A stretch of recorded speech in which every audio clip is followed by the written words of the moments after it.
Welcome, my friends, to the Sage Quay Radio Hour, your home for free and critical thinking, and I'm your host, Mike Williams. Tonight, my very special guest is Charlie Freak. The conversation with Charlie is wide-ranging as we discuss the importance of the metaphysical and spiritual components of discovering the truth. And so, without further ado, here's Charlie. Well, folks, we have a great show today, and my good friend Charlie Freak is going to join us. And as many of my audience knows, I have been saying for quite a while now on many shows that the whole truth movement focuses mostly on the physical aspects of our reality. That piece, although important, is not more important than the non-physical or the metaphysical or the spiritual aspect of our existence and what we are here to do and what we are here to learn. And so there's no better person to talk about this than Charlie. We're going to get into some very, very deep conversation, I'm sure. But before we do that, what I wanted to do is, because Charlie's first-time guest on my show, I've been on his show, is just to give us a little bit of some information regarding his journey in life. Charlie has, I think, a similar background as I do. We came from the corporate arena, and then we awakened, and we're doing the work we're doing today. So, Charlie, thank you so much for coming on the show, and if you can just tell us a little bit about how you got to do what you're doing today in your journey, that would be great. Hi, Mike. Thanks for that introduction, and thanks for being on your show. As you well know, I'm a tremendous fan of all of your work and how you do always attempt to bring the metaphysical aspect into our reality in every single show. So it's a real treat because I have such enormous respect for your knowledge and your research abilities and this wonderful body of work that you've created. So I just wanted to start with that. I do come from a corporate background. I have 3 university degrees, all based in the field of economics, and basically spent my 20s and 30s and into my early 40s basically being paid well to help corporate entities cheat. And that's essentially the corporate world. So while they're cheating on the playing field, using economies of scale and size to be able to eliminate competition and then price fix, so that they can maximize profits and hurts people, not helps people. My job behind the scenes is to then assure that they pay as little or no tax. And it sickened me for such a long time, and in fact involved elements of my own family as well. So it was just this process of getting to the point of going, I just cannot have this define my experience, and there's got to be something more to this. And it just led to reading, and it led to research, and it led to some videos, and then you come across people like yourself and Santos Bonacci and initially people like Jordan Maxwell and David Icke, and you come across some really great information. It takes you deeper and deeper to people like George Carey, and then you start to realize that there's this body of knowledge that doesn't make it to the 6 o'clock news or anywhere within the mainstream that is mind-blowing stuff. And the thing that Colleen and I have found on our journey, and I'm sure you feel the same way, the deeper you're able to go back in time in your research, the more authentic, consistent, and mind-blowing the information becomes. The more recent the information, it's almost like everything is just a theory. Everything is just sheer speculation, but hey, we don't have a better way of doing it, so let's just take it for gospel. Let's take it as gospel for now and just trust me. Just, that's modern organized society, right? Just trust me. And so we were well past just trusting anyone. And so, yeah, it led us to do this. And so I started about, it's 8 years now. And like you, I have a deep connection to music. And I was really sickened by how all of these, what I call them, are Gnostic warriors that that a lot of these great musicians that were making this great music from the late 50s, really sort of starting with Buddy Holly, and coming through the 60s and in through the 70s, before the music industry just took a vice grip control of the music industry about 1982, 83. I think you know that all too well. And so during that glorious run from 58 to probably about 82, there were a number of these Gnostic warriors that found their way into the music industry. And because it is an industry, you have to kowtow to the whims and the demands of the industry. And so what these people did is they couched their songs just as the Beatles did. They couched their lyrics in deep esoteric meanings, deep esoteric truths, some holy, some not so holy, but they were, if people think that these albums that came about in the 60s and 70s as the album developed, if people think that these are just random collections of songs and they don't have any meaning beyond just, I need 7 or 10 songs and slap it out there to make some money so we can go on tour and make some more money, you're kidding yourselves. These are deep spiritual texts in many, many, many ways. Guys like Ian Anderson from Jethro Tull, holy cow. I mean, this stuff is as esoteric and as deep as any of the spiritual gurus that are coming from all of these ancient traditions, Hindu or Buddhist or Gnostic or Christian, whatever.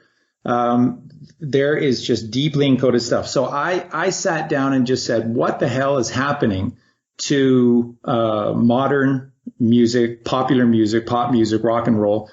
And I basically, for the next 7 years, wrote 150 books on what I felt were the 150 most deeply esoteric and important albums in human history. And perhaps in the show notes, you can have a link to the list and people can take a look at that list and find out where they can purchase the books.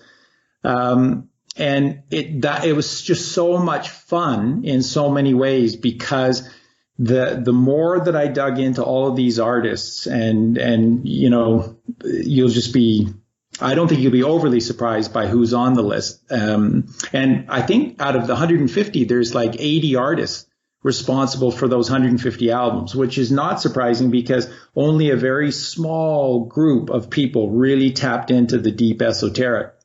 And just discovering and uncovering all of the stuff, and you just learning that even bands like Steely Dan that were really, really, Donald and Walter just had these really, really diffused lyrics, and people were just totally up in the air, like, what could that possibly mean? They're all talking about God. They're all talking about the deep, deep esoteric connection to the one, atum. All is one is all is atum, the oneness, which is God. And you just go through this all the way to people, you just be blown away by it, but all the way to people like Billy Joel. Eventually got to a point in his life where he was writing deeply esoteric songs, deeply connected spiritual albums. And so it's been a lot of fun. So I did that, spent 7 years, went to release the books, and nobody wanted to publish them because, I don't have any kind of reputation. So, what the heck? And plus what you're writing about is not necessarily the thing that the mainstream publishing agencies it's not popular. want to. So what we realized is that to be able to sell the books, we had to create an awareness. And so what we basically did is stopped the process of self-publishing, because it takes a bit of time to do the final edit and then publish in both physical and then ebook form. And we just sat down to create a YouTube channel to create some kind of an awareness that I have these books, that I have some knowledge, and that you might be interested in it. And so that's what we did. It's been about a year we're, I think, right at about 1,000 subscribers now on YouTube, and it's growing like crazy because, we've been connecting with people like yourself and Mark Devlin and Eric Dubé and Santos Bonacci. And it's really just, we're seeing it just grow exponentially now, almost daily, with the message starting to get out that everything in our society is basically a perversion of God's truth. And that everything that organized society does, they don't invent anything themselves. All they're doing is they're taking God's truth, God's creation, and then they're just perverting it to their own ends. And so that's really what the books are about. That's what our YouTube channel, which is Freak Sense TV, that's what it and the podcasts that we do are about. The first one that we did, the first series and the very first podcast that we ever did was with you. And that was that 7-part series that started with you, ended with Marty Leeds. And that was Everything You Know Is a Lie. Now, would you like to hear some truth? And it's interesting because when we did that a year ago, started it, people were like, well, I kind of get where you're coming from. And I think a lot of stuff is a lie, but I don't know about everything is a lie and stuff. And now a year later, and you see all of these other people doing podcasts now. Basically, everyone is saying, yeah, it's all a freaking lie. It's all just a big lie. And that's really gratifying to see, because it's been evident for some time to Colleen and I that everything is just a big lie. And when you do your research, even into something as beautiful and what seemingly is as pure as the Beatles and the relationship of Lennon and McCartney, a genius songwriting duo, and you look into it and it's like, oh my God, talk about a lie and complicated. Wow. I thought it was simple and beautiful. Yeah, I said going back a couple of years ago, I was on a show with Ole Damigard, and it was then that I said anything worth knowing is a lie.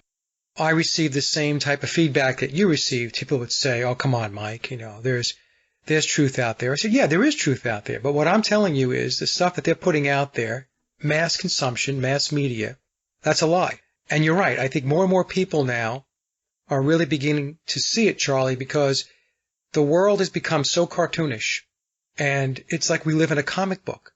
Yeah. And so unless you are in total denial or completely detached, you're seeing this. Things do not make sense. Nothing makes sense. Everything is over the top. It's all of this bombastic National Enquirer stuff. And people are buying into this. The vast majority of people are still buying into it. But more and more people in that vast majority are starting to look at their TV sets a little cockeyed, and they're saying, this isn't right. This is not making any sense. So that's a good thing. So that's why I think more and more people are coming around to your work and to the work that I'm doing. And one of the things that I did want to touch on is because you touched on a very important point when you talked about these bands going back into the 50s and into the beginning of the 1980s, especially the 60s and 70s, I would say. Many of these artists, they are schooled in the esoteric, in mysticism. This is how they're able to write about it. It's their understanding of the true reality that we operate in. And so their lyrics are layered. So what layering means is that there's the first layer, which is it could come across as just a love song. But when you look at the lyrics and you analyze them, you realize that below the love song layer, there's another message that's being communicated in the song.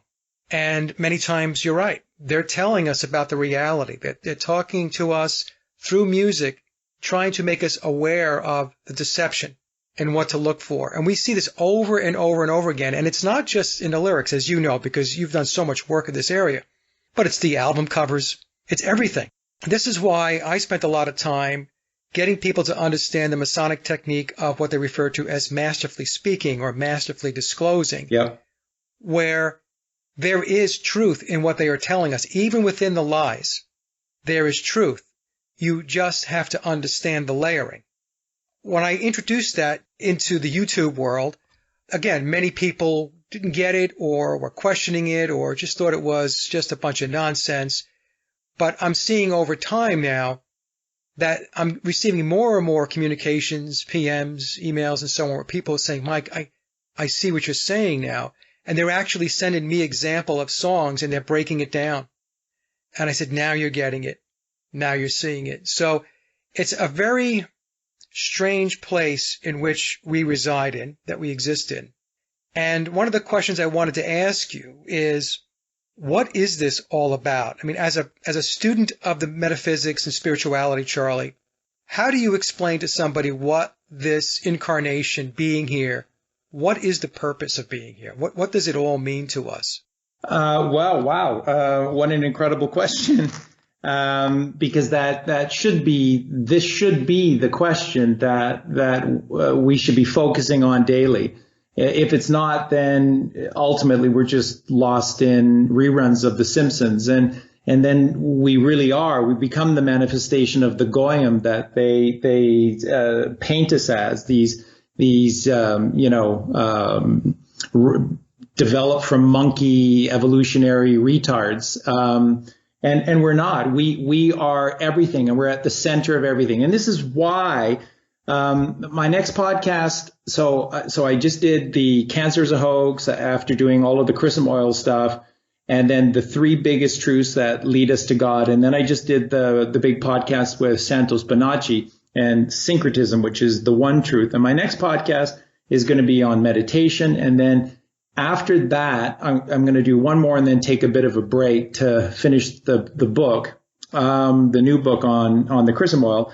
And that one is going to be on the absolute importance of flat Earth. And this all leads to flat Earth, but it doesn't end with flat Earth. Flat Earth isn't, people are saying that, flat Earth is the biggest truth of all truth. It is a massive truth, and it is maybe the biggest truth in the physical realm, but because of where it leads. And once you just open your eyes and get over this, and nobody ever can debate you on the actual commonsensical mechanics of the operation of the earth. They can't. They just end up slinging names and name calling and slinging mud and stuff because they're operating from just a complete mythical theory, and we're operating from just plain evidence. You just open your eyes and you observe, and physically or metaphysically, and you just see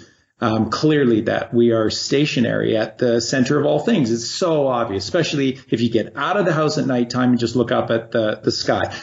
Remember, folks, everything first was written in the sky. That's where we need to start. So that's why astrotheology is so important for you to just slowly get into, read some books on. That's why Santos Bonacci is so important. His YouTube channel is called Mr. Astrotheology. He knows a ton. Jordan Maxwell knows a ton. Mike Williams knows a lot about astrotheology.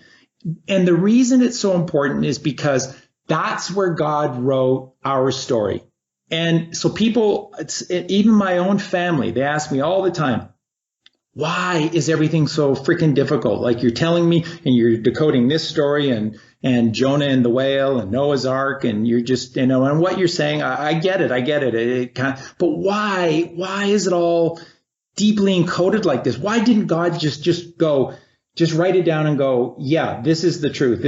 Because if that ever occurred, we'd never, ever see that book. We would never, ever lay our fingers on such a creation. The reason that everything is written in the sky, and therefore everything is an allegory, is so that it cannot be robbed from us by the snake oil salesman who tricked Adam and Eve out of perpetual youth and health as vegans in the Garden of Eden to becoming victims of a world of lies by snake oil salesmen. You cannot miss this direct allegorical representation in Genesis. The snake, the talking snake that approached Adam and Eve and was the causation of their fall from on high, is a snake oil salesman. And what do we know literally about families like the Rockefellers and the Rothschilds? Both of them literally made their start as some aspects, like Wild Bill Rockefeller, were actual snake oil salesmen. These are the talking snakes, and they operate out of the left hemisphere of the brain. And you need to understand, when you think about human physiology, the human body is two worlds. There's above Atlas, the 33rd vertebrae of the spine. Above that is the skull, and the skull is our metaphysical world. It's the access to God. God exists. Our heart exists in there. We'll get to that later. Then we have the physical realm, and the physical realm is dominated by our spine. Spine in the center, solid, and everything, our torso or our torus, all comes through this strong spine. So we have the two worlds. And then the brain needs to be a representation of these two worlds. So the left hemisphere of the brain that plays itself out on the right-hand side of our body, left to right, as above, so below. Everything is a polarity, duality. And then the right hemisphere of our brain is God consciousness, is only accessible via meditation, is where artists go to create. When you create your incredible music, Mike, that I love listening to. I love to hear you even just play your guitar. You're such a great guitar player. That's you doing your passion, and that's you, whether you realize it or not, entering into a meditative state, lowering those brain waves, getting out of beta, dropping down into alpha, theta, perhaps even delta, and you're actually meditating when you create these brilliant songs of yours and these albums and playing your music. And that is the right hemisphere of the brain that plays itself out through the left-hand side of your body. That's why so many people who are deeply creative people and artists are left-handed, because the right hemisphere is playing out through the left side of your physical body. So this is all encoded in the sky, in the night sky. And when we turn off our bullshit TVs and you just take your kids outside and you start looking around, there's endless amounts of things to discover in the night sky, because it's all written there. And basically all it is, the journey of the sun and the moon through the 12 principal constellations. And that occurs in 24 hours. That occurs in one solar year, and that occurs completely over the obliquity of the elliptical path of the sun's orbit around us. That happens over the great year, which is 26,000 years. So, boy, just in explaining that, that's pretty darn esoteric, isn't it? So that we see this relationship of the sun and the moon through the constellations in a solar day. We see it over a solar year, and then we see it over the great year, 26,000 years. That's freaking amazing.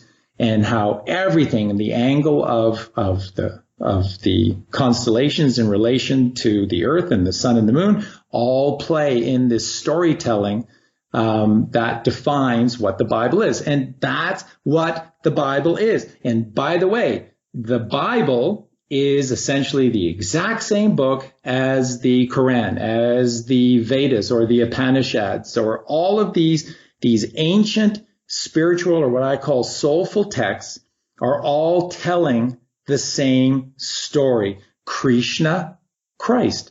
It's the same word.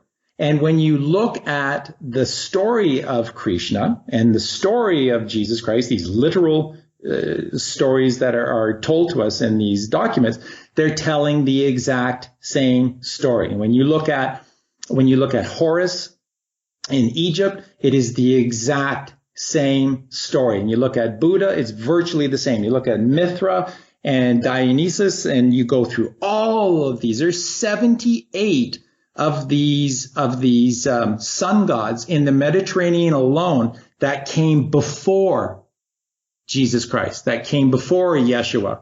And they're all telling the same story. And why? Because there's only one story. And where does that one story exist? It exists in the night sky. So why did Jesus have to die on a cross? Well, because the end of the calendar year is in December.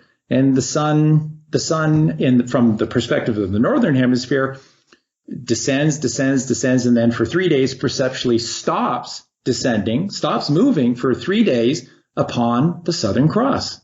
So if we just had waited 2 more months and that was into Taurus, then Jesus would have been a bullfighter who got run over by a bull, and we'd all be wearing pendants around our necks with a mangled Jesus around the horns of a ravaging bull or something like that. It's just all symbology based on our cosmology, our physiology of the sky. And then it gets really, really freaking amazing because it's encoded on the Earth itself. So if you just look at a satellite photograph of the Holy Land, which is why there's constant war in the Holy Land. They don't want anybody going there. They don't want anybody seeing what I'm about to share with you, that the Sea of Galilee in the north is shaped like a human skull, and the Jordan River is precisely the human spine,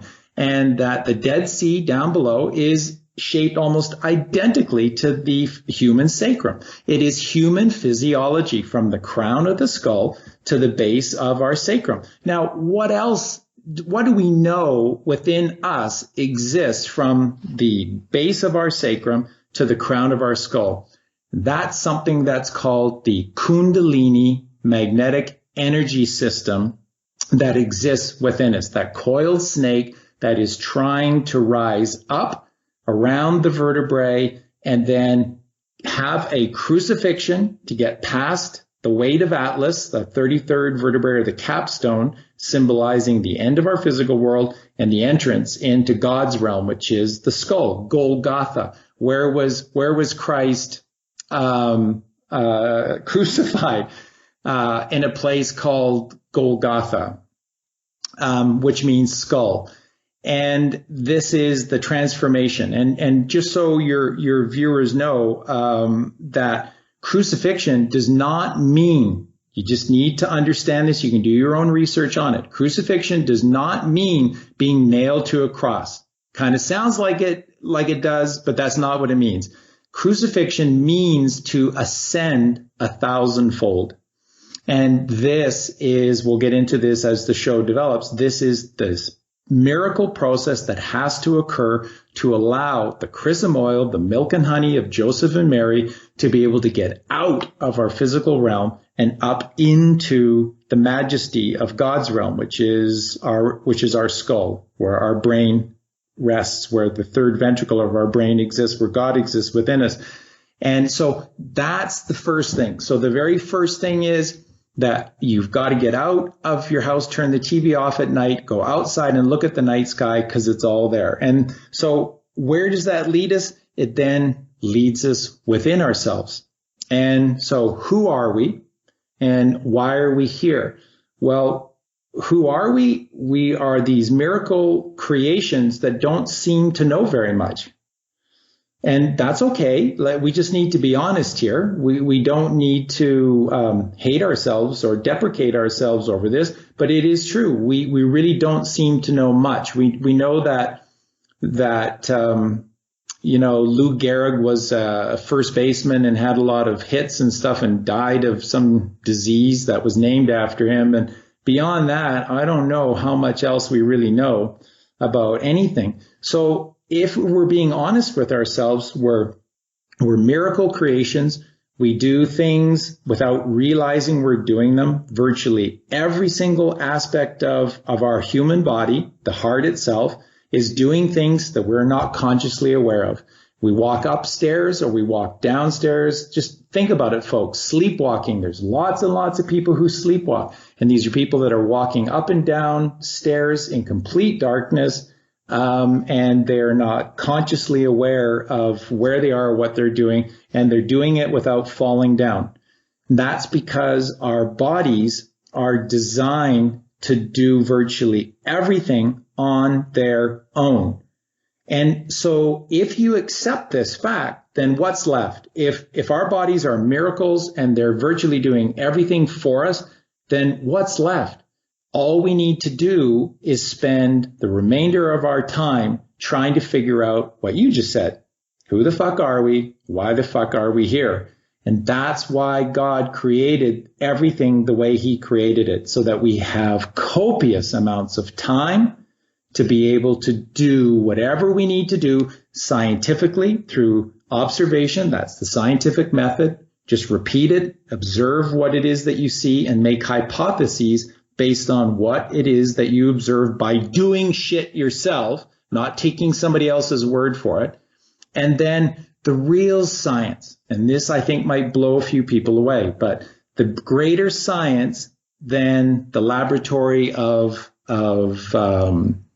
science out in the meadows, science out in nature, is the science within the mind. And that is what's called alchemical science. And I wonder if how many people know this, but we actually have a laboratory in our skulls. And that laboratory is located in a place called the Ark. The Ark of the Covenant, or Noah's Ark, they're the same thing. And the Ark of the Covenant is located within our skull, just above the bridge of the nose, just beneath where our two eyes exist. And it goes laterally to the sides of each of the cerebrum. There's the lesser wings and the greater wings being the cerebrum, the left and right hemispheres of the brain above. And we have this incredible system of protection from temple to temple.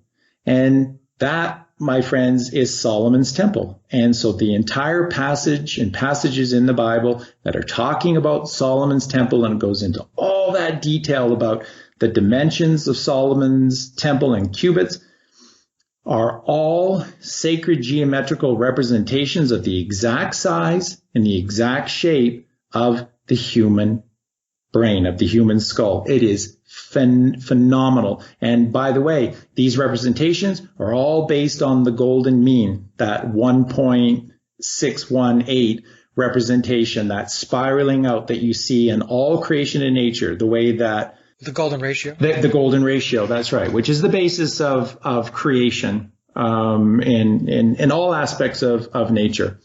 So, and of course, Antonio Gaudi, we talked about that on our show when you were on my show. We talked about Gaudi and how he was able to create everything that he did spectacularly, and no one's been able to do it since because he built through the golden ratio.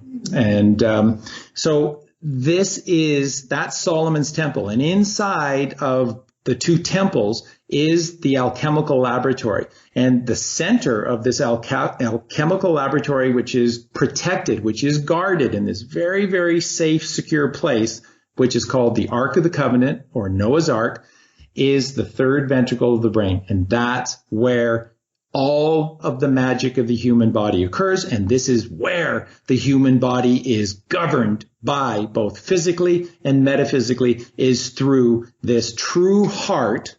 The true heart of the human body or experience is not this valve that is helping to pump blood through the body in coordination with our lungs.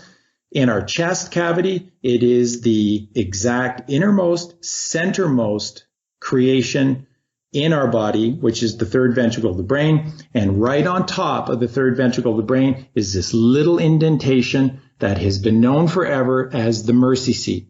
And this is where God rests within us. He actually has an easy chair. He's got a comfy chair, probably has like a little cup holder there so he can have a nice beverage and he can kick out his legs and relax. And it is this perfect location in the most innermost portion of our brain. And that's alchemical science. And you discover who we are physically through the scientific method and metaphysically through meditation. And that's what alchemical science is. And don't let anyone else try to tell you differently. Alchemical science is meditation. It's slowing and stilling the rate of your heart and the rate of your brain waves from beta down through alpha and theta down to delta. And once you enter delta, which is just above sleeping, we are then in this complete meditative state where there's no thought. And that's where God exists. And anyone who has meditated, and I mean properly meditated, where you absolutely still your mind so there are no thoughts, you are visiting someone or something. And everyone writes about this and talks about this. They may not know who it is or what it is, but suddenly thoughts and images are brought to you when you're in that state. And that is God. And that is alchemical science. And that's the laboratory of Solomon's temple located in the center of the human skull. And you won't hear this on the 6 o'clock news. And yet that's the only thing the 6 o'clock news should be sharing with us. You know, the mind-body-spirit connection, Charlie, is of the utmost importance. It's really what it's all about at the end of the day. And one of the things I wanted to touch on, because you talked about syncretism and Santos, and of course, you know that Martin Kenny is also a student of syncretism, and Martin's been on my show a number of times. And one of the mistakes that I think that, and I'll talk to the truth community, I don't want anybody to take this the wrong way, but what I see is that they do some excellent work in uncovering the deception or the lie. And then they kind of get stuck there. They get stuck at the physical world level, and they continue to talk about that and, you know, and beat it into the ground. But if we take a look at the flat earth, or I prefer to call it geocentrism, because I think flat earth has just become a conspiracy term like chemtrails. But if we look at geocentrism, the traditional or the mainstream flat earth community will say the earth's flat, there's a dome, and they're hiding God, right? So that becomes a mantra. But my issue has always been, but you have to go beyond that. What does it mean after it's flat, there's a dome, and they're hiding God, as an example? And that's where the syncretism comes in. That's where the astrotheology comes in. This is where you begin to receive a much deeper understanding of what it means and why they're actually deceiving and why they're hiding. When you get into the syncretism level, then you have a much more thorough understanding of why it is you're being kept in the dark. It's the same thing with 9/11. Ever since 2001, we've had many researchers digging into 9/11 and completely dissecting and showing that the official story is a fairy tale, that it's not true. And then they stop and they kick that around. But to go to the next level means to understand why was it done. And I'm not talking about the physical world, why it was done, but there is an esoteric meaning behind what they did. In order for us to really understand our existence, we have to start understanding much more of the esoteric teachings, why they're doing things. Now, I'm not saying understanding it means you agree with it. What I'm saying is you have to understand it, because once you do, then you're really able to dig in and get to the truth, not just the truth at the physical level. You've got to leapfrog the physical, and you've got to get into the non-physical, spiritual, metaphysical piece of this. And that's the only way you're going to do it. As an example, you know, when I first got into flat earth, going back, I guess, 3 years ago or so, or maybe it's even 4 years now, there was a process of evolving through it, right? Once I understood that it's a stationary plane, then I said to myself, okay, well, all right, now what's next? And that's when I discovered Martin's work, because Martin actually tied syncretism to flat earth. I believe he did that before actually Santos had done that. Yeah, I think so. Now, Santos's work is extremely important, because syncretism works, honestly, it works whether it's a flat earth or it's a globe, because syncretism in itself is a science.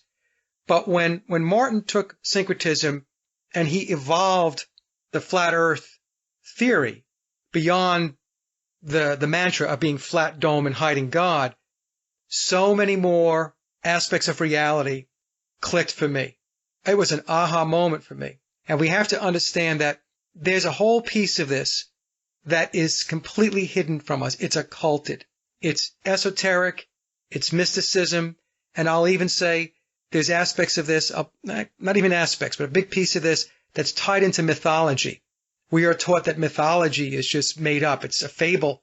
But mythology has a lot of truth, a ton of truth in it. For the true student who's able to go back and has the the commitment and the motivation to do the work like that you're doing, going back into ancient texts and connecting the dots, you'll see that the truth is all there. Yep. It's all there. And that's why I guess I'm doing a commercial here for Syncretism.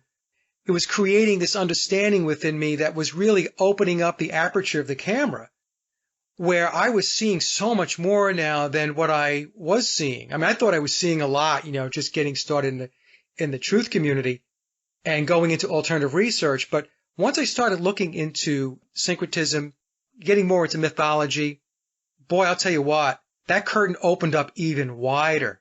So what you're talking about as far as understanding the mind body, understanding that there is this very spiritual piece of us that is so underexplored. Some people never explore it, that it's a crime in a way. It is. It absolutely is. It's the greatest crime. Yeah, because we will never collectively break out of whatever it is that we're in until that awareness of who we truly are becomes a part of our, not even a part, but the main component of our consciousness and awareness. As long as we avoid that or stay away from it or don't think about it, this very heavy, dense environment that we reside in here, that we're experiencing, will persist.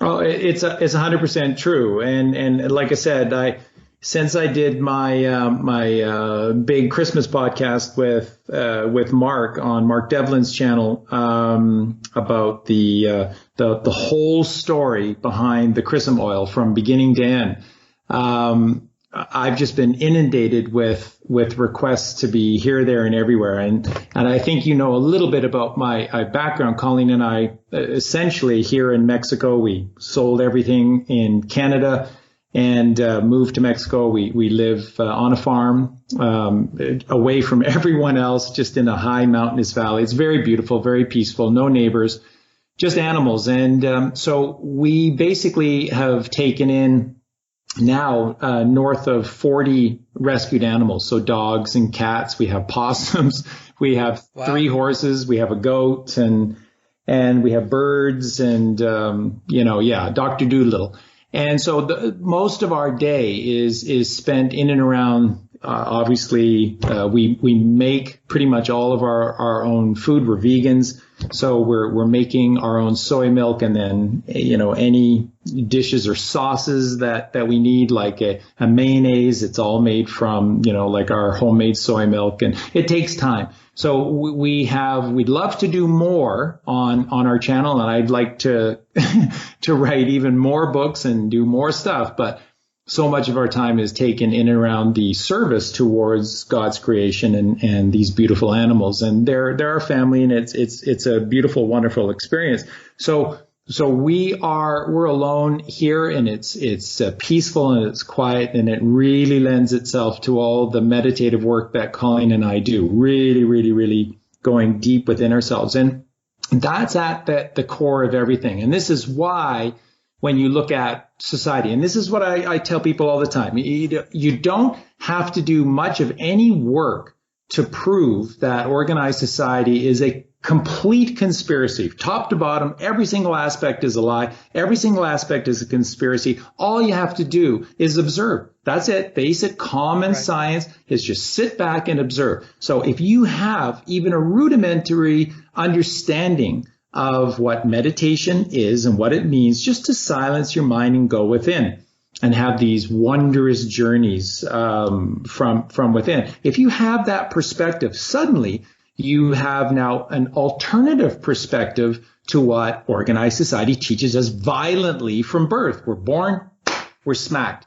Why? Well, because they'll give you a scientific reason for it, but it's just to force us out of the right hemisphere of the brain, which is creativity, which is love, which is homeostasis, which is balance, harmony, peace, which is God, into the left hemisphere of the brain, which is beta brain waves, 26 hertz, just cycling out of control. Your life is chaos because your brain is functioning with these chaotic brain waves, just 26 hertz.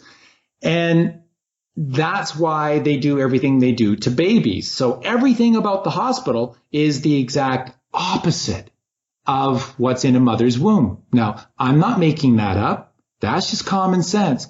What's one of the very first things that they do to babies when a baby is taken from the sacred birth canal and out into the physical world? They clamp off immediately. They're clamping off the umbilical cord. And then as quickly as possible, when the placenta shows itself, they're severing the umbilical cord from the placenta. Now, why the fuck would we be doing that? Ask yourself, my friends, just commonsensically take a deep breath and just think about that for a sec. Do you think that maybe there's a reason why we have an umbilical cord and that it's connected to this blood-filled placenta of the mother? Maybe. Do you know, my good friends out there, listen, just do you know that what is taught to doctors in universities and colleges is determined by pharmaceutical companies? That because education is a money-making business, universities exist to make money. That's why when Obama ran for president, what was it? 8 of his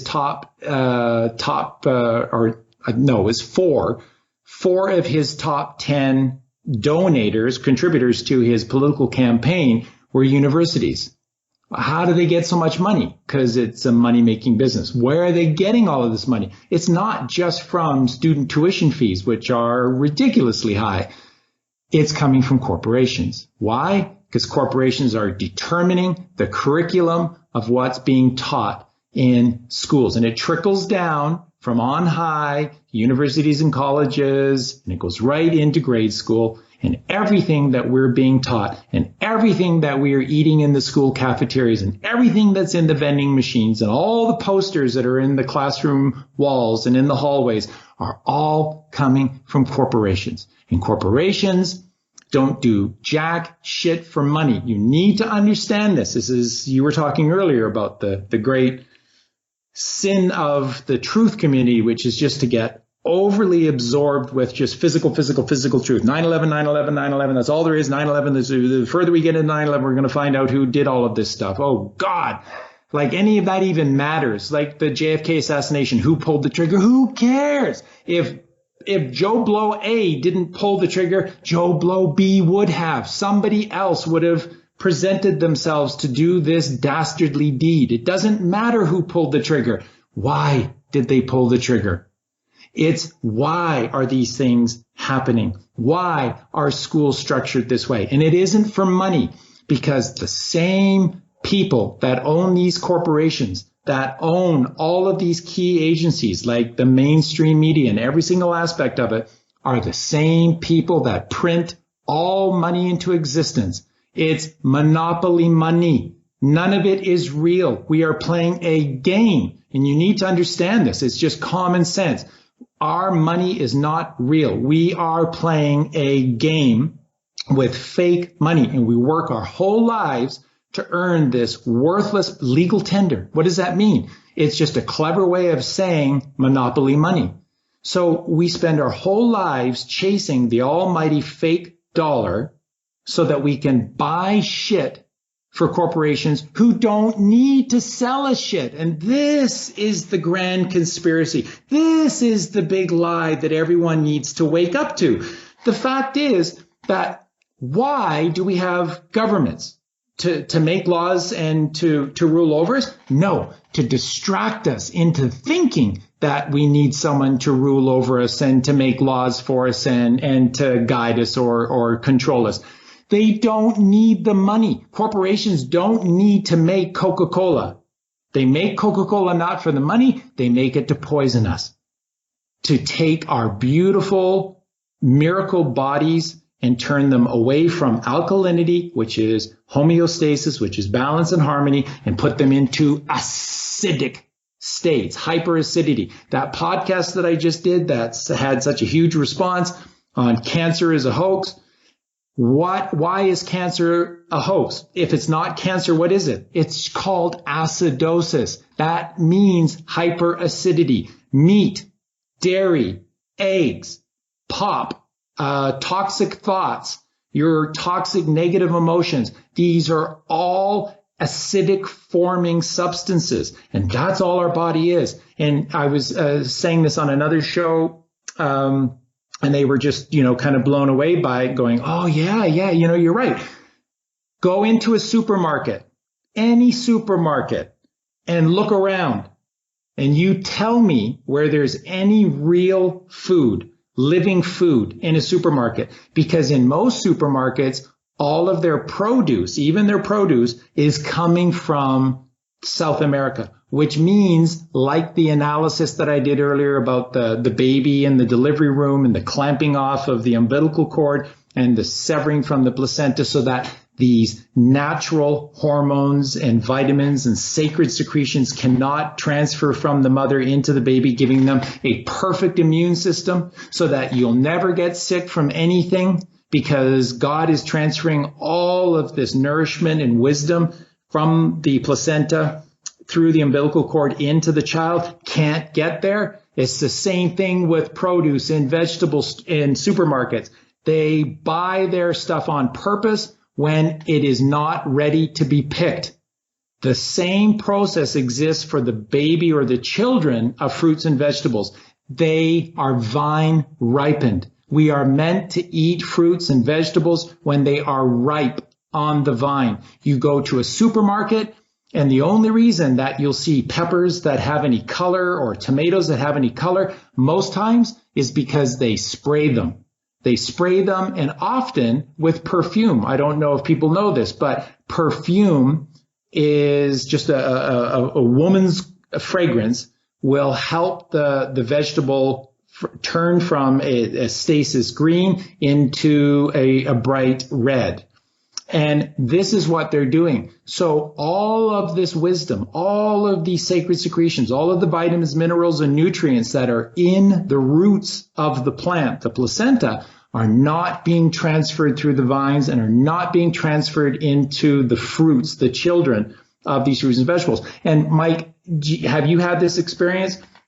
Now, when I was a kid, my parents used to take us a couple of times a year out into the country, and we would pick all of the strawberries that we needed to make all of our strawberry jam. And we were there for an entire day picking strawberries and eating strawberries. Strawberries are small. Strawberries are moist. Strawberries are gushy and messy, and they are delicious and tasty beyond description. And now you go to a store, strawberries are gigantic, and they are perfectly shaped, and they have no flavor. They're not gooey. They're not tasty. They are, I don't know what they are, but it's not the strawberry that I remember. And that's because they don't do anything for money. They do everything to make us sick. That's what cancer is not some mutation of cells within our body.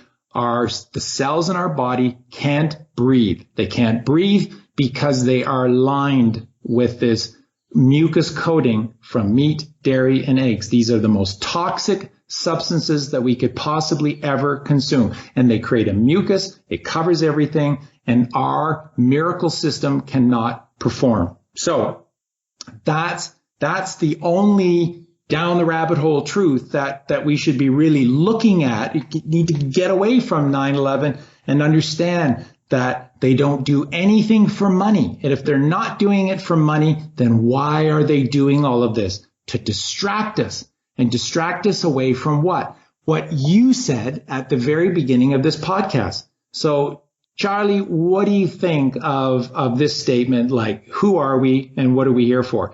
That's why all of this insanity, this insane system, both parents have to work. So kids after 6 months are sent right into daycare. That's a form of state-run education. And these daycare centers cannot possibly look after all these kids, so they put the TV on.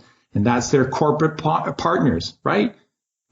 Politics is in bed with Hollywood, and Hollywood is in bed with the music industry, and the music industry is in bed with the book industry. They're all the same. It's the same corporation. Whoever prints this money owns everything. How could they not? If everything is just purchased through this same monopoly money that is printed into existence by these federal banks, then whoever is printing this money owns everything, and they can buy anyone out because they are printing all of this money without any oversight. There's no oversight to any of these Federal Reserve banks. They don't do shit for money. You know, it's full spectrum, Charlie. It's really full spectrum. And like you said, everything is interconnected. This is very difficult for a lot of people to get their heads wrapped around, that it is all interconnected, but it is. Your media is connected to your government's connected into Hollywood, Hollywood's connected into the music industry. It's all connected into the justice system. It's all obviously connected into the banking system. It's just unbelievable how the system has permeated, reached its tentacles out to every aspect of our life.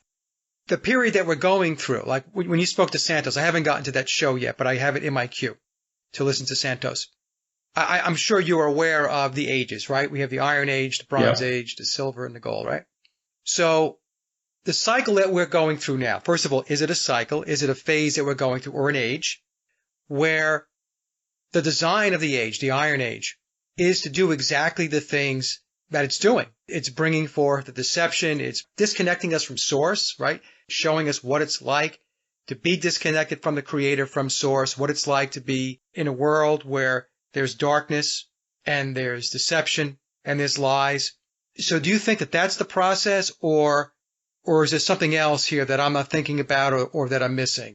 No, you're exactly right. I mean, everything in God's creation is based on cycles, and it all emanates from the one. So maybe just a quick explanation of syncretism before we dig into this will probably help people a lot. Syncretism simply means that there is one story. It's God's story, and God exists within all of us. So our story is unique unto ourselves, but it's all part of this greater mosaic, this eternal fabric of all things, which is God's story. So syncretism is the one, and everything reduces down to one. When you start to look in how we function, or how everything exists, you always get down to the number one. The number one is God. And I'm going to be doing a podcast in about a month probably, and that's going to be just on the numerology of 1 through 12. That's it, just 1 through 12, and it'll blow people away,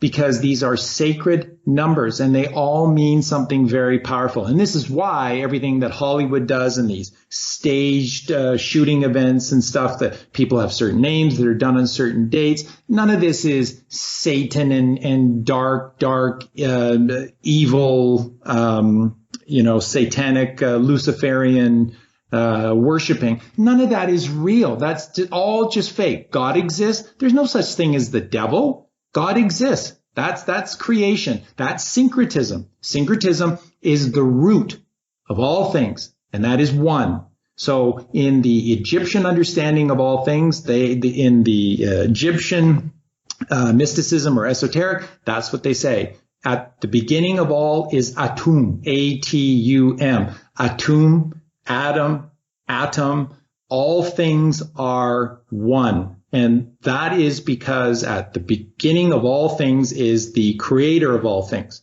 So that's, again, the importance of flat earth. So one, and then you go out and into God's creation, and everything in these beautiful petals of the flower of life, these sacred geometrical circles that are all connected to one another, all spiraling out on the golden ratio 1.618. They're all interconnected. They create all of these deep mystical vibrational realities. And these are the things like the ages. So, for example, right now, just going through the sun and its journey through the constellations, we're going through Aquarius. This is the age of Aquarius, and this is part of the great 26,000 years. So if you took 26,000 years and divided by the 12 constellations, approximately every 2265 years approximately, is an age. And this is so you have the age of Aries, the ram, and Taurus, the bull, and we're in Aquarius right now. Aquarius is the man symbolized by a man carrying a pitcher of water. This is an age of cleansing, but this is not baptism of fire. Baptism of fire is the last stage of the chrism oil. This is where we burn away our carnal world, the left brain, and we live exclusively out of the right brain. We're not there yet. We are in the age of Aquarius, the water bearer. So that is the baptism of water, and that is just cleansing. So cleansing what? Well, all of the dirt that's all over us. We're covered in dirt. And so, like you said, we're going back to a more rudimentary understanding of the Bronze Age, the Industrial Age, and moving through the cycles to the Golden Age. It's the same thing. It's just a collection. It's the 4 seasons. That's all that is just taking the 12 constellations, dividing them in 3 each into the 4 seasons of this great 26,000 year. But it's the exact same thing. So we're in the age of Aquarius, which is water, which is cleansing. What are we cleaning? It's cleaning all of the sins that are about us. It's cleaning all of the lies that are covering us and polluting our minds. It's cleaning all of the unworthy things that we covet and possess. And this, Mike, takes us back to the root of God's creation in the physical realm, Earth, which is that everything is a polarity. And it has to be, if God gifted us free will. I want you to think about this, folks, just for a sec. Free will is the only freedom that exists. None of your frickin' laws that conveniently are taken away from you every time there's a crisis, they don't mean shit. The only freedom you have is God's gift of free will. And how perfect is free will? God created the physical reality, the physical realm, in polarities. So that means that there is an infinite amount, there's an infinite distance between good and bad, between dark and light, between male and female. And we can be anywhere we want to be on these infinite lines between what is the ultimate darkness and what is the ultimate light. And that's what our existence is.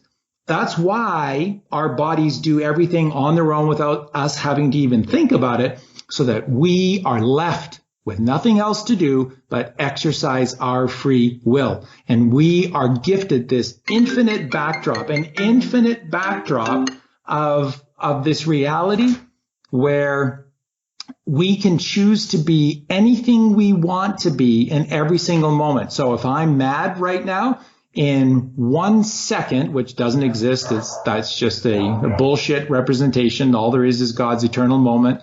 But in another moment, apart from this exact moment, I can choose to be completely happy, or I can choose to be even angrier. I can choose to be a little less angry. We have an infinite choice in every single moment, and that's the backdrop to everything. We are gifted free will, and everything in our reality is a polarity. Every single thing has one extreme to the other, so that we are truly free.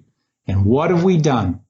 What have we done? We've given up our freedom to live wherever we want to live, to wear what we want to wear nothing, or to do this, to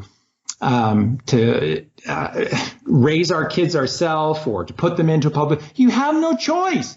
Everywhere around you within the fabric of organized society, you have no choice. You have laws and rules. How do laws and rules function against the reality that I just shared with you of free will, against the backdrop of polarity? That makes no sense. That makes no sense. If we can choose to be anything in every single moment, then how does a law fit in?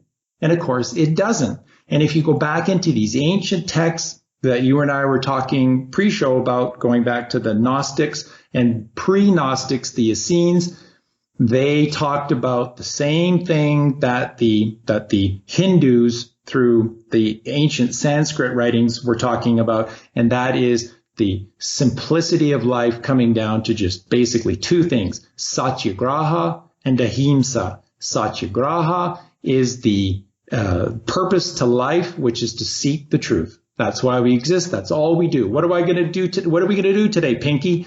Well, we're going to get up and we're going to seek for the truth. And we're going to do that every single day of our lives. And we'll do it however we wish, physically, metaphysically, through meditation. That's what we do.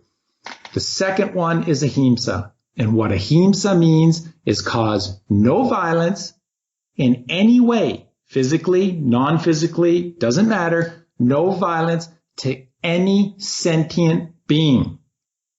And what else do you need, folks? Now, I want you to think about that for a sec.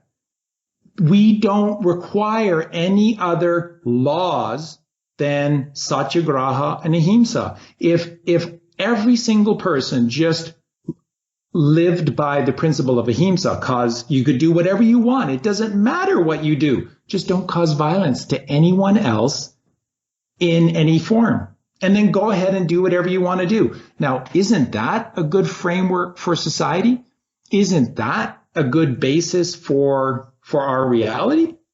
Absolutely. Absolutely, Charlie. Now, let me ask this question. So an argument could be made that free will in the physical world is relative. In other words, that you have pure free will at a soul or spiritual level, but once you incarnate into the physical world, free will in its purest sense doesn't exist. So an example could be that I have free will and I understand that paying taxes means that I'm not free. It means I'm in servitude, right? So my free will says I'm not going to pay taxes because I want to be free, and I also want to be unencumbered. In other words, no consequences for deciding not to pay taxes. So you invoke your free will and you say, well, I'm not going to pay my taxes. And then, of course, the system, the matrix, comes and grabs you, and you wind up either in court or you wind up in jail. Whereas your free will was, I didn't want to be in jail. I just wanted to not pay taxes and be free. I wanted to be left alone. That's what I wanted.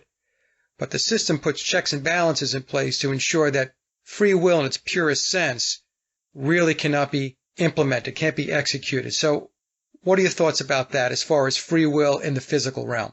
That's brilliant, Mike. That is absolutely brilliant. We talked about that on our show. You gave that wonderful analogy of like Colleen and I, we don't have any debt. We own our house outright, but we still pay a property tax annually. And if we don't, then they have a legal right within a certain amount of time to seek a remedy for that money that is owed. Yeah. So how does my free will work against that scenario? And so everything that you have said prior to this explains that situation absolutely perfectly.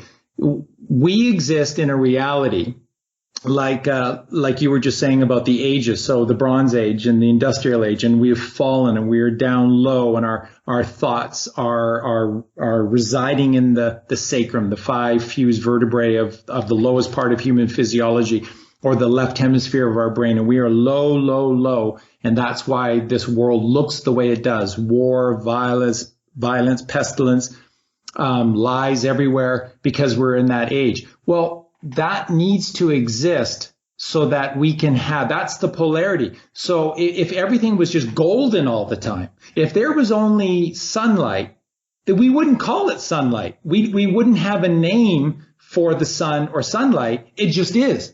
It's all we would know. It's just always sunny. There's always the sun. It just is. We wouldn't have a name, and we wouldn't have an appreciation or a profound love or respect for the sun if we didn't have darkness, if we didn't have the moon. So the moon and darkness exist to show us the brilliance and the beauty of the sun. And then we come to see the brilliance and the beauty of darkness. Don't be afraid of darkness. You can actually see a ton in the darkness if you allow yourself to, and the beauty of the moon. And you begin to see that everything works in relation to each other through these staggeringly beautiful polarities.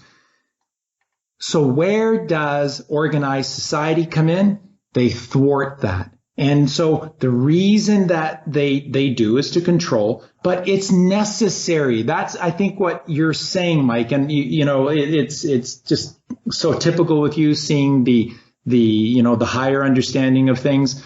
This is so important. And this is why we need to get to this point, like Mike was educating myself and all of our listeners on that process with owning a house. You think you're holier than thou because you've got your house paid off. You're a slave for the rest of your life to $3,000 or $4,000 a year in taxes, and you have no idea what they're going towards. You have no idea what you're getting back in return from it. They're just taking it from you. Yeah. They're just taking it from you. You haven't paid off your house. It is another commodity that they own and that they are extracting from you, and they will in every single form. You rent your land. So everybody needs to understand that you're renting your land because property taxes are a perpetual lien against your property. Exactly. So the reason that that's important, that should exist, is because if it didn't exist, we wouldn't get angry. If it didn't exist, we wouldn't get off our asses and stop watching the goddamn Simpsons and the 6 o'clock news and start doing something about this. And this is the great thing about the truth movement and the alternative media, is that it has got people up off their butts. The problem is that because there's no guidance towards the higher truth, which is our metaphysical, is that all we're doing is running around being angry with each other, creating these memes that show how stupid other people are, when ultimately we're still just as stupid because we're not doing anything about it. So what can I say about the example that you just gave? Stop participating in that system. Oh, Charlie, that sounds so easy to do. You moved, you sold everything, you moved, and you're away from everyone in Mexico, and you still pay property taxes. That's right. It's our only form of connection, and it's very, very inexpensive here, but it doesn't matter. It still means that we're renting this land. It's very cheap rent, but we're ultimately still just renting this land because I have that debt that I have to pay. So at what point do we not go, this is fucking intolerable and something has to be done? And that's what it's about, folks. That's what it's about. And remember, the answer to everything is volume. That's how they rule. There are just a few people that are behind all of this. Believe me, the committee of 300 families, whatever you choose to or not to believe, it comes down to a tiny, tiny, tiny group of people. They rule through the Wizard of Oz, this illusion through a little man hiding behind a curtain, speaking in a big, monstrous voice that the police are everywhere, that the military are everywhere, that Uncle Sam is everywhere, that the IRS are everywhere, that you are being watched everywhere and at all times. That's the illusion. You're not. All of the police, they're us. All of the military, they're us. All of the people who work at the IRS, they're us.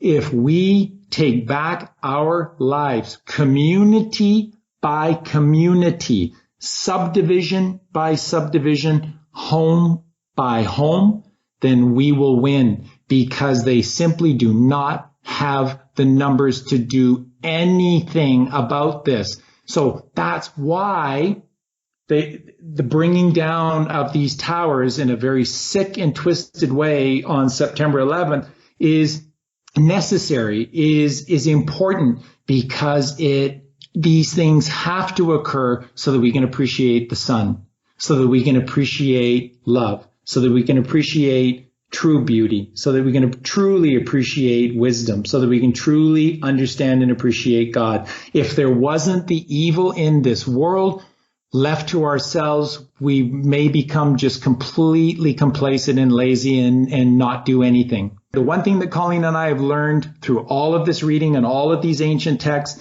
the Gnostics and the Essenes, Mike, they all say the same thing. You gotta do the work. And this is not easy work, because nothing that's worth having is easy. Your guitar playing and your songwriting skills, which are so exceptionally good, Mike, didn't just happen by fluke. It takes practice. Anything worth being good at takes time. You must do the work. You cannot watch this podcast. You cannot watch all of the stuff that I've done on the chrism oil and just think that I'm going to be pure for 3 days and I'm going to have this great party with God once a month for the rest of my life. It doesn't work that way. You have to do the work yourself. I can't do it for you. Mike can't do it for you. We're here to help and to guide along the way, but you must do the work. We must take back our power, our reality, and it happens inside of you first, then your house, then your community, and then your city, and then your state, then your country, and then your continent, and we take everything back one step at a time, but you must do the work. You hit on the point I was going to make, which is it's an incremental, methodical process that we go through. You have to do your inner work. You have to do your own work. And so there are things that you can do because we have to survive in this matrix. We're in it. We have to operate in it to a certain degree. It becomes a question of how invested are you in it? So as an example, I have disconnected from so many aspects of it, Charlie. A very simple one would be stop watching the television set, right? But there's many other things that I've done just to pull away from it. And by doing that, what happens is your reality changes. Your priorities change. Your life is more enriched. It's more fulfilled. You're focused on more important things.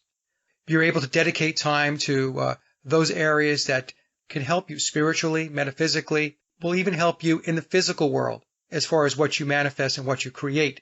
So that's a big piece of it. So it's not like the light switch is on and the light switch is off. It's a process that you've got to go through and you incrementally build upon. It's like building blocks to get you from point A to point B. And so you're right on the money as far as having to do the hard work and having to have the discipline to invest in yourself, invest in your inner knowledge. It's what Martin Kenney calls your inner standing, not your understanding, because understanding means you're standing under. That's right. Right? It's your inner standing. And that's what you have to focus on. And what you will find is, I have found personally, is my life has changed dramatically from the days when I was on the hamster wheel of the matrix working in the corporate world to where it is today. I don't make nearly as much money as I used to make back then. Not nearly as much, but you want to know something, Charlie? I'm a hell of a lot happier. You know? Absolutely so. Colleen and I, in our reality here, we have very, very, very little money, but we don't worry about it. Somehow it all works. And basically, yep, we just know we have to follow this calling that we're part of. We're part of a process. We have a strong understanding of where it's coming from, what we're being asked to do, and we do it with the utmost passion and joy every single day. And we don't get caught up. If somehow every month there's always enough, and in between point A to point B, it's just this, it's service to self through meditation, and it's service to all of God's creation by sharing in abundance. And it's a beautiful reality. And the thing I wanted to just share is that you don't have to sell. The beauty of God's creation is that you do not have to sell off everything and move to, relative, anonymity in Mexico. You don't have to do that. You can stay in North Carolina. You can stay in California. These are beautiful. This is, the United States geographically is one of the most beautiful creations. And I've seen a lot of God's creation, and everywhere I go, it's just so beautiful. And the United States is stunningly beautiful geographically. And so why move? The trick is that you must convert, right? So you've got to get rid of that old gas furnace down in the basement that is running off of coal, or running off of diesel, or running off of propane, or whatever it is that is encouraging us to rape the earth to have access to, and change it, to convert that to, say, sunlight, which is in abundance, and it's beautiful and natural and eternal. And that is the same metaphor. The entire Bible is just a metaphor. When you start reading the Bible metaphorically, oh my God, it becomes the most stunningly wonderful, exciting, fun, amazing book ever. It is an incredible book to read if you just know how to read it. Everything in the Bible is an allegory. And that allegory that we just must change, and the change that God is talking about, every single story, I'll let you in on this secret, and this is so true. Every single chapter, every single book of the Old Testament and the New Testament, they're all telling you essentially the same story, that we need to ascend upwards. That's why there are these key words like rivers, and it's always crossing rivers, and there's valleys, and there's on the mount and mountains, and there's all of these things that we have to cross, because that's the journey of life. And what we're doing is ascending upwards and to the right. Everything in the Bible is up and to the right. Why? What is the symbology in the Bible about the right? Because the right represents the right hemisphere of your brain. And that's where God exists, within you, in the right hemisphere of your brain. And you can only access the right hemisphere through meditation. So what does organized religion say about meditation and the pineal gland? They'll tell you they've made very expensive videos, very sophisticated videos that show their followers that if you play around with this third eye, the pineal gland, and if you play around with that in meditation, it's real. These things are real, but they will lead you through a tube. And this tube that goes somehow, some way, it takes you to the devil. And it's a direct passage to the devil. And when you go through this passage to the devil steals your soul for all eternity. You cannot get it back. And there's no, can I do this over again? And your soul is stolen by the devil forever. Can you believe this shit? And yet this is what grown adults to the tune of 2 to 3 billion people on this earth are believing in, that if you do this. Now, what's the backdrop? The largest pine cone in the Western world is in Vatican Square. The Pope's staff has a pine cone on it. His hat is in the shape of a fish head. Why? Why did Jesus say to the sailors on the boat, on the stormy seas, if you wish to catch fish, cast thy net to the right? Fish are a representation of the astrological sign of Pisces. Pisces is an age-old representation of wisdom.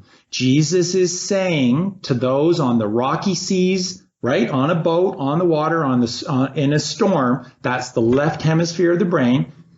Those people who are stuck in the left hemisphere of their brain, cast your net to the right to catch wisdom. You must go to the right. We're climbing up the section of the Bible that talks about Solomon's temple. And it says you must climb the staircase, the winding staircase, the spine. Jesus lived 33 years because there's 33 vertebrae in your spine. And you climb the staircase, and it says you then go to the center chamber. Okay, well, what's the center chamber in the human body above the spine? It's called the third ventricle of the brain. And then it says, from there, you exit the door to the right. Well, what's just to the right of the third ventricle of the brain connected to it, but on the right-hand side, the passageway, the door to the right? The pineal gland. The pineal gland. That's what it's telling you time and time and time again. Jonah and the whale. Jonah is on a rocky, stormy sea his whole life. He's a disbeliever, does not believe in God. He's on a rocky sea. He falls off the boat and lands in a whale. Now, if you're taking this literally, like a literalist Christian somehow unbelievably does, you'd be dead. Jonah would be dead within 10, 15 seconds, because in the stomach of a whale is nothing but methane gas, and you'd be dead in seconds from that. But he lives for 3 days, 3 days, 3 Trinity. the Holy Father, the Sacred Feminine Mother, and the Sun God, the Son of this creation, of this union, for 3 days. And where is he in the whale for 3 days? In the exact center, in this deprivation chamber. That's what the pyramids were. It's a reference for the pyramids. That's why when you look at the Great Pyramid, inside, in the very center of the Great Pyramid, is the central chamber. And up and to the right is the king's chamber. Down and to the left is the queen's chamber. Up and to the right, pineal gland. Down and to the left, pituitary gland. Pineal gland, Joseph, electrical, male, the honey. The pituitary gland, magnetic, negative, female, Mary. This is all the symbology, and the whole purpose of the pyramids was to go within, to absolute deprivation, silence, and meditate. Jonah goes into a whale for 3 days, and he's in the exact center pit of this whale, in the exact center, which is representation of your third ventricle of your brain, and he meditates for 3 days. What happens when he comes out of the whale? He is a believer in God, and he spends the rest of his life teaching the wisdoms of God after meditating inside of a whale for 3 days.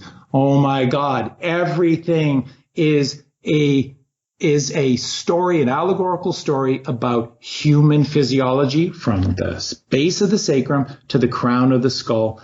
That's this eternal journey that we are on, raising the magnetic energy of the Kundalini. Now, let me just inject this because this will blow your mind. This is really mind-blowing stuff. Nikola Tesla, right? So Tesla, we know very little about Tesla, and there's an enormous amount of disinformation about Nikola Tesla. You try to find out about Tesla, more that you try, the more lies apparently that Tesla said you'll discover. It's very difficult to find the truth about Nikola Tesla for a reason. He's not in the history books for a reason. Tesla spent his life studying, people think, electricity, and he's just a big fan of electricity. He used to sit and meditate next to open currents of electricity. He wasn't afraid of it at all. Tesla said, if you want to understand our reality, you need to understand it not as an electromagnetic reality, but as a magnetic electric reality. That magnetism is what is above, and magnetism is greater than electricity, and it is essentially the propulsion and the what shapes and shifts our reality. And so what Tesla talked about, if you follow Tesla far enough, what he was talking about is not just that the ether is filled with electricity, and that's true, and it's a downward causation. The electricity comes from on high. The sun is whether it's a generator of electricity or a device that electricity flows through, whatever that is, but electricity comes from on high, down below, upon us. And all electricity is energy. There's nothing good about it. There's nothing bad about it. It just is electricity. What shapes our energy? What shapes electricity? What shapes our reality? He said these longitudinal or scalar waves of magnetism, and that the scalar waves or these longitudinal waves of magnetism are eternal. They don't end. So when he was talking about the ether has an infinite source of energy in every parcel of air, and you just tap into it and you will have abundant energy forever. He was talking not just about running an air conditioner. He's talking about running your body. He's talking about regenerating your cells. That's all the human body is, folks. They want to spin it 1,000 different ways to fool you and trick you. We are a collection of, let's say, 1 trillion cells inside of us. Why do these cells suddenly work? Why do these cells suddenly stop working? Nobody seems to know. We just accept the fact that we grow old and die. Well, why do we die? Because the cells in our body, entire systems of cells in our body, like the heart or the liver, the pancreas, they're just made up of cells. they stop functioning and they don't refunction anymore. And that's because we are living through solely through these transverse waves of electricity. And the transverse wave of electricity is temporal, or what we know as temporary. It comes and it goes. And when we live through the lie of organized society, and we only understand things one way, which is through the left hemisphere of the brain, we're only getting one story. And then that story is we need to eat meat, dairy, and eggs to grow up big and strong. We need milk for strong bones. And yet, Harvard University, very famously, 6 years ago, completed a massive undertaking of looking at people at all different ages, but in particular the elderly, and correlated health and bone integrity, structure and integrity in the elderly. And what they found was that the elderly who had grown up with a strong connection to dairy from a young age, the younger, the worse it got. In fact, the science behind dairy is that you have the opposite of strong bones. You have weak bones. And if you have meat, dairy, and eggs, you have the opposite of growing up big and strong. You stop the growth process and you become weak. You become sick. These are all studies that are now being done and perpetuated by some of the most famous universities. They're just not put on the mainstream news. Everything that comes to us through the mainstream is one story, is a made up story that's about 100, 150 years old, and that's all we ever hear. Tesla talked about an entirely different story, not electricity, but magnetism, these longitudinal, eternal waves of magnetism. And that Tesla said, if the scalar waves of magnetism can keep the system that is the Earth, he said the Earth is not a planet. He said that the Earth is best to be considered as a system of interrelated entities. And he said if these scalar waves can keep the Earth going forever, then it should keep human beings going forever. Tesla, out of the history books completely. Don't talk about him, and now just subterfuge all of his work with lies so people don't get to the heart of the matter. So we live in a magnetic electrical reality, not an electromagnetic reality. And electrical waves, transverse, temporary. Magnetic pulses, longitudinal waves, eternal. And we can have eternal life. But again, this is at the very core of syncretism and the truth, not told in the mainstream media. That's our reality. They have essentially erased Nikola Tesla from the history books and from the consciousness, and they replaced him with Albert Einstein. I don't hold Albert Einstein in high esteem. As far as I'm concerned, he is just a cog in the wheel of the matrix and the controllers. He's somebody that's put out there to perpetuate the science lie that we're trying to deconstruct, and so that we can get down to the truth, get down to real science and what this existence is really all about. But I have a question for you. When things like flat Earth and veganism are introduced into the consciousness, do you think it's organic, or do you think that there is this is part of a strategic plan by those who are, I'll call them the controllers, to push out something that is going to lead to some level or increase the level of enlightenment? What are your thoughts on that? Because I've heard arguments both ways. So it's organic, somebody figured it out, but then I hear, well, none of it is organic. They're actually feeding us information, and they're separating the wheat from the chaff. So for those that get it, they'll get it, and they will be enlightened or illuminated. And for those that don't, well, they stay in the land of the profane. Yeah, at the core of this, what's necessary is perspective. It's always, always perspective. That's the great gift of our reality being a polarity, dark and light, and male and female, and positive and negative. It get up and down. It just gives us a perspective. Now we can understand things because we understand the holistic aspect to things. Nothing in society that they teach us, nothing, and I mean nothing, is holistic understanding. There, like you said earlier, there are bits and pieces of truth, but always just bits and pieces because they can be twisted. It's just when you separate the truth, like you said, the wheat and the chaff, and you've just got these little cogs in a wheel, they can be fit here, there, anywhere, and you can remake the wheel and make it just into some distorted looking horrific thing, but it's still the components of the original wheel. It's just that you cut them into different components and you put them back in a different order. And that analogy, I think, is a good one for our reality. The truth is all that exists. This synchronicity, like you were saying earlier, that, we shouldn't dismiss legend and lore and the ancient mysticism because it's based largely on the truth. It's based totally on the truth because all that exists is God's truth. There's nothing else.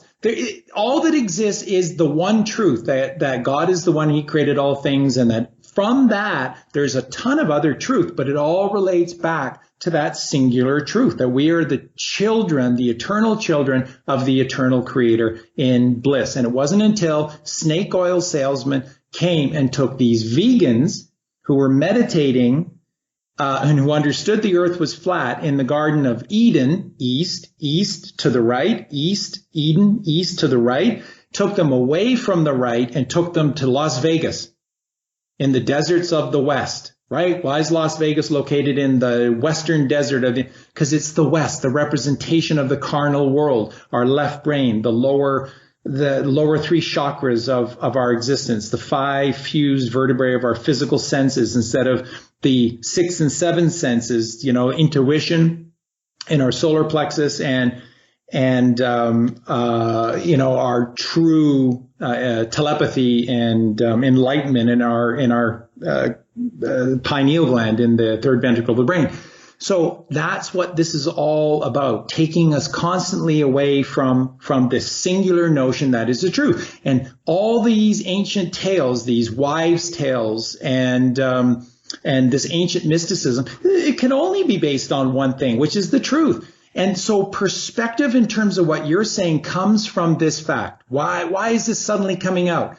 Because it's always been out. Like, this is the beautiful thing about talking to you and to talking to Santos and talking to so many of the people that I've met on this journey. You guys all get it, that until about 100, 150 years ago, the advent of modern technology in the area of information, everyone believed that the earth was flat, stationary, at the center of all things, that the ether was our environment, and that God was the creator. This is the thing. If you turn on your TV now, they're going to try and tell you through all of these bullshit stories that, no. Maybe some elements kind of still thought that, but no. For thousands of years, everybody has known that the earth is round and it's just, fluke of evolution and stuff. Bullshit. This is a recent creation, and they're spinning the truth they're spinning lies away from the truth because they own what's called the measuring stick. We think something is true because it's in a newspaper. We think something is true because Walter Cronkite said it. We think something is true because it's in a magazine. Holy fuck. Who do you think owns Walter Cronkite, the magazine, the radio, or, the record album now? Everything is owned by corporations. And like we just said, whoever prints the money owns all the corporations. So a tiny group is controlling what we believe. And the truth is, 100 years ago, you start going back at finding books, which you can find if you search the Ethernet, truth in plain sight. How the fuck are we able to talk, you and I, me in Mexico, you in North Carolina, in real time? How are we able to do this in real time? I don't know what I'm going to say next. You don't know what you're going to say next. And in real time, traveling at millions of miles an hour, are these thoughts that are just completely not formulated yet inside of either of us. And yet in real time, we're having this conversation. They can't explain it. You know why? Because if they did explain it, they would end up having to tell us the truth, which is they just tap into the ether. Why does your computer use an Ethernet cable? Because it's the ether. You're plugging into the ether. The ether is all that exists around us, and it's where all the information exists. And that's how you get instantaneous transformation of information, is through these Ethernet cables. And the truth is, you go back into the 1800s, people were writing lots of books that the earth was flat, that a vegan diet is the way to be, and we're suddenly introducing more meat and dairy and is very bad for us. But that's not in magazines. That's not in universities. And universities are so controlled, as we talked about, by corporate money, but also by peer review. Peer review simply means that you can't get something published unless your peers approve it. Yeah, it's consensus. Consensus. By whom? Right? By your controllers. by your controllers. Exactly. So I'm going to write a newspaper on that meat, dairy, and eggs are bad. It's not going to get funded. Well, we have plenty of examples where people tried to do that and they got shown the door, right? They were out of career. Big time. And again, no better examples than Tesla and Antonio Gaudi. We discussed in our show, two people who modern society should be based around, Nikola Tesla and Antonio Gaudi. And people are going like, who the fuck are these guys? So what I'm saying, Mike, is that why? Because why is it coming out? Why is suddenly now flat earth and the vegan diet and more about meditation? Because 100 years ago, we all knew it. We all knew this. What they're telling you that has existed for thousands of years hasn't. They're lying to you. What do we know about the Middle Ages, about this reality where people were living on feudal manners and stuff? We have no idea if that's true or not. People live freely on the land. No. Well, I mean, we don't even know if that history existed, right? Exactly. It manufactured 1,000 years, and it's really crazy, Charlie. It really is. I saw an article the other day, and I actually posted it on my Facebook page because it actually was an objective article from The Guardian that had to do with geocentrism and the flat earth. But the title of the article said, flat earth is defying 2,500 years of science. And I thought to myself, 2,500 years? I mean, it's only been about 500 years that they decided that we had a heliocentric model. Where did they get the other 2,000 years from? Well, exactly. From an experiment by some guy named Aristophanes, who used sticks and shadows. And here's the great thing about Aristophanes. One, you can't replicate his experiment. And two, the first time that Aristophanes appeared in the historical record was 1978. Maybe he's made up. Maybe there was no exactly. Aristophanes. Jesus. So what I'm saying, powerfully, if you just do your own research, folks, do your own research. 100 years ago, people believed that the earth was flat, stationary at the center of all things, that there is an ether that propelled all of our energy, and that we have a creator, and that is God, and that to know God, you meditate and you go within. The story that they're telling you, of course it's true, right? Because it's on The Simpsons. Of course it's true because it's in every Hollywood movie. Of course it's true because it's in all of these books that are on the New York Times bestsellers list. Of course it's true. This is what the majority believe. And yet, what do people like Mark Twain say? When you find yourself on the side of the majority, you might want to think about jumping to the other team, to the other side. Yeah. Mark Twain has some great quotes. Yeah, he's a very wise guy. And of course, he was a Freemason, and that doesn't make him evil. It just means that he was tapping into these esoteric truths. So he understood what was at the center of all things, the syncretism, this oneness of the story of God. Let me just, if I can, take 5 minutes here and just give the listeners a basic sort of understanding of, I think, what is so important. It's in my podcast on Cancer as a Hoax. The first hour and a half of the video is all about how cancer is just acidosis. There's no such thing as cancer. Nothing is genetical, folks. Don't worry. Your parents are only passing on the blueprint of how you look, and that's it. You're not going to get any diseases genetically. They're lying to you. Everything is epigenetical above the skin, so relax. It's what you eat. It's what you drink. It's the thoughts that you take inside of you, and that explains society to a T. That's why the news focuses on horrific stories, so that you have a lower vibration, so that you're thinking shitty thoughts. That's why you pick up a newspaper, shitty everywhere. And this is going to tie back into Tesla and magnetism and the Kundalini.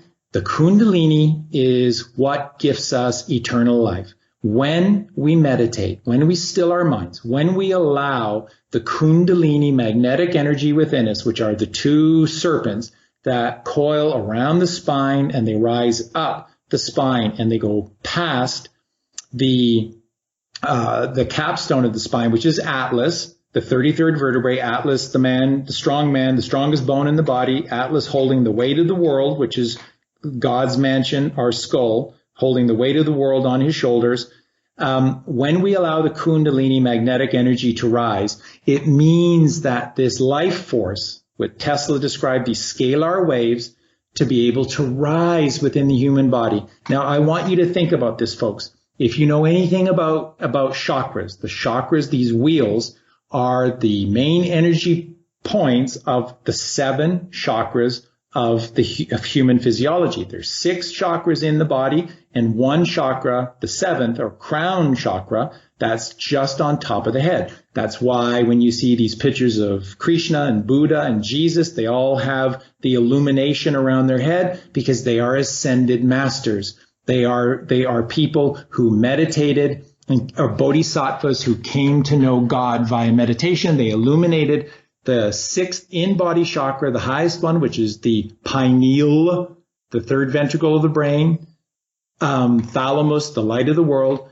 and that illuminates, and that creates this illumination of the 7th crown chakra. Okay, so to raise our magnetic energy up, we still ourselves. So Qigong, the ancient Chinese method of breathing, of yoga, of meditation, of posture.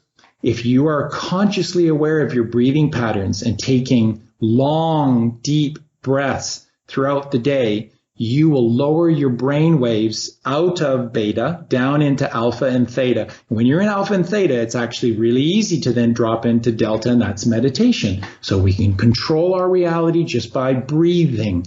It's so simple. And when we breathe and when we drop our brain waves, guess what? The scalar waves of our magnetic energy begin to uncoil. And like the snake in the basket, when the man plays the flute, they begin to uncoil and rise up. So where are they right now? They're trapped at the very bottom of our sacrum in the coccyx. Where is that located? Right where our reproductive organs are, and right where our anus is. And guess what? What are all the sayings that now dominate this Bronze Age, Mike? What are all the sayings that people use to describe their lives and society or reality? That person is full of shit. My life stinks. Sorry for the language. Why is it all relating to reproductive organs and the ass? Because that's where our Kundalini energy resides. This is not some kind of fantastical nonsense. This is the essence of our reality. You can be what you wish to be, and you can live for as long as you want to live by allowing the longitudinal scalar waves of magnetism to rise within you.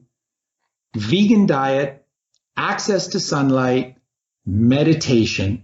And these 3 things, they bring homeostasis to your physical and the non-physical reality within you. And your magnetism begins to rise. Where does it rise from? Okay, so the base or the bottom chakra is the base or root chakra. The first one up is a sacred place, the sacral chakra. And then it rises up to the solar plexus chakra, This is where the seed is created for the chrism oil. We'll have to get into that on another podcast, this magical process of the chrism oil. And that's the solar plexus chakra, which then elevates to the heart chakra, to the throat chakra, to the third eye chakra, the very center chamber where God exists within you. And if you get your magnetic energy to your third eye chakra, it then illuminates your seventh chakra, which is out of the body. It's on top of your skull, and that's the crown chakra. And so, folks, these people in throughout our history who have been leaders in society, these kings and queens who wear crowns, these are not genetic representations of some bloodline. That's bullshit. These are ascended masters. That's why in ancient Egypt, they're always men and women. It is a couple who have gone into the Great Pyramids, who have gone into these massive deprivation chambers, who have meditated, stilled their minds, who have created that connection to God through meditation and have ascended up into the third eye chakra, illuminating their crown. We all have this. It's all science. You do your own research and you'll find all of this for yourself. None of this is fantasy. All of this is the pure alchemical science that the Gnostic Christians and that the Essenes and that the Hindus and the Buddhists were all talking about. They're all telling the same one story, that our purpose to life and who we are is to allow our body to just do its thing. It does all these miracles for us, and us to live satyagraha, seek for the truth, ahimsa, cause no violence to anyone in any fashion, and seek for that truth. And that truth is within. It's within. And what does society tell us? It's without. Our reality is nothing more than a choice. Do you wish to belong to the bullshit that is being spun to you out there through organized society, or do you want to know all that exists within you? Within you. You're not just a constant victim to organized society. You can get free of all of this, raising that beautiful sacred secretion, the milk and honey inside of us, and become truly free. Well, Charlie, thank you so much. It was a fantastic discussion. I know the audience is really going to enjoy it. Very thought-provoking. And again, folks, Charlie's YouTube channel is Freak Sense TV, and I will have all of the links down below. So, Charlie, thank you, and you have an open invite to come back anytime and to talk about whatever it is that you think that will enlighten the audience. Thank you so much, Mike. And again, I just want to take the time to say thank you for the body of work that you have created, Mike. It has been an inspiration to Colleen and I, and I'm sure to millions of others. You're one of the great ones in this world, and that's what we need. We need more enlightened masters like yourself. Thank you, Charlie. And that concludes another Sage of Quay interview, and I hope you enjoyed the discussion as much as I did. Links to my guests' websites and social media are listed in the description box below. And as always, I would like to thank everyone for listening and visiting the blog. You can find all my social media and web links by visiting my hub website at sageofquay.com. Also, if you get a moment, please visit laboroflovemusic.com to check out my music and album releases. And remember, live in truth and always serve creation. It's really that simple. See everyone with the next show. Be safe, enjoy, and God bless.